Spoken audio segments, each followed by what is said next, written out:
Hi guys, gagawa tayo ng Japanese pickles. Yan yung tanim kong red radish. Hinarvest kaya mukhang marami-rami ang na-harvest ko.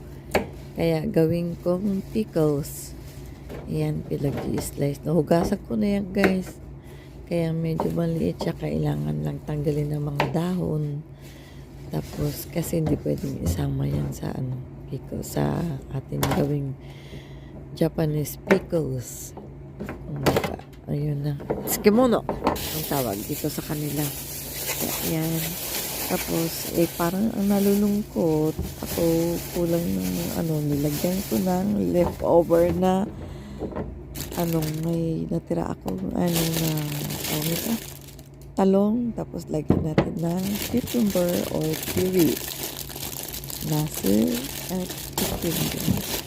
curry. Yan, dalawang piraso. Pwede na yan. Yan. Kaya pag i-slice muna natin. Yan yung talong. Kasi kulang.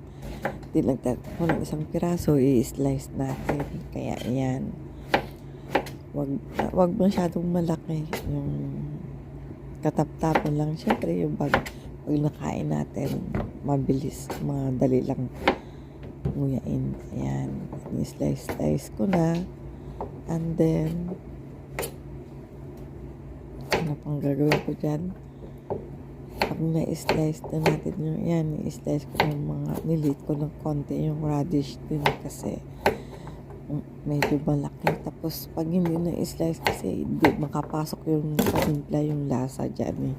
Matagalan natin kainin. Tapos, ayan, i-slice ko na rin din yung pickles ko na yung slice ng talong. Ganun din yung slice ng yan, ilalagay sa ziplock. And then, dyan natin titimplahin. Ilagay yung talong. Lahat yan ng mga gulay na halo-halo ko. Ilagay ko sa ziplock.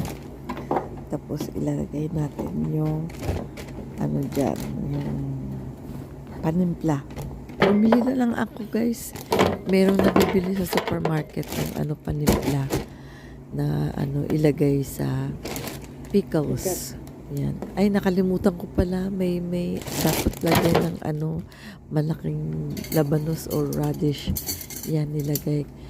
Pahabol natin. Kaya mamaya ilalagay na. Tapos ilagay sa ref. Okay na yan. Slice lang ng maliit. Tapos maging okay na siya. Thanks for watching guys. Bye.